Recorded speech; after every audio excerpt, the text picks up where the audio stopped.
toujours commencer comme ceci et ramener vers l'intérieur de l'œil. En fait, ça permettra de lisser les petites ridules de déshydratation.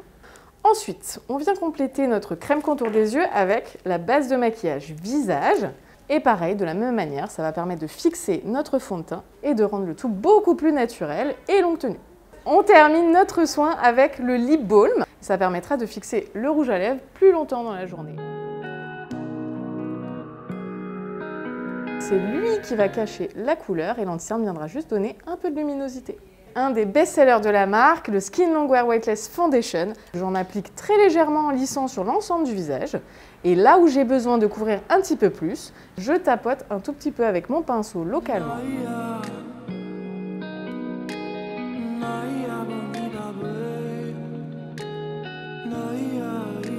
C'est une poudre illuminatrice matifiante.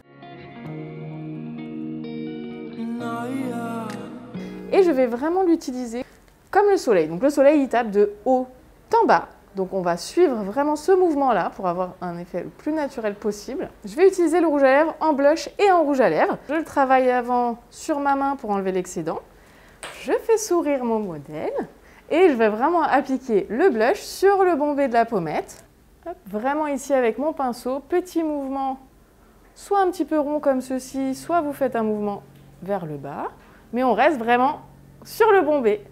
Donc là, je vais appliquer l'highlighter. Donc petit conseil, appliquez-le vraiment sur l'os au-dessus de votre pommette.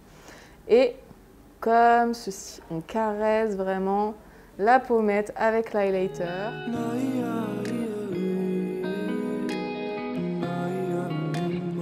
Alors, chez Bobbi Brown, vous allez voir, on baisse tous les sourcils vers le bas. Pourquoi? Parce que ce qu'on veut quand on maquille les sourcils, c'est de lifter le regard.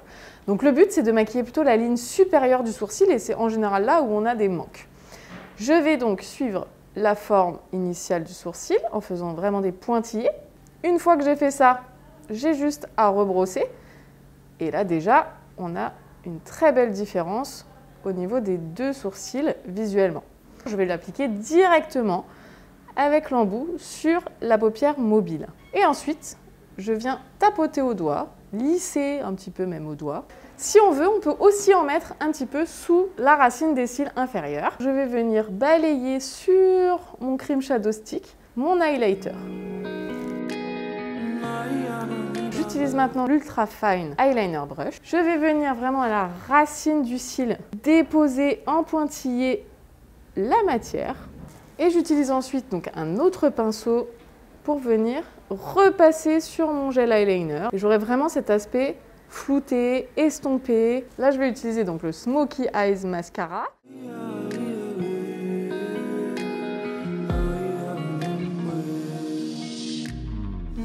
Et du coup, là, je vais utiliser notre rouge à lèvres, en rouge à lèvres évidemment. Et je viendrai ensuite avec mon doigt estomper légèrement pour avoir un effet plus lèvres mordues, plus doux. J'utilise maintenant une huile sèche et petite astuce, vous la mélangez sur le bout de vos doigts et vous venez à la fin de votre maquillage tapoter sur les pommettes jusqu'aux tempes, ce qui va nous rapporter tout de suite cet effet glow et hydraté aux pommettes. Donc vraiment, ça va venir finir votre maquillage et apporter vraiment ce côté lumineux, naturel, glowy à la peau.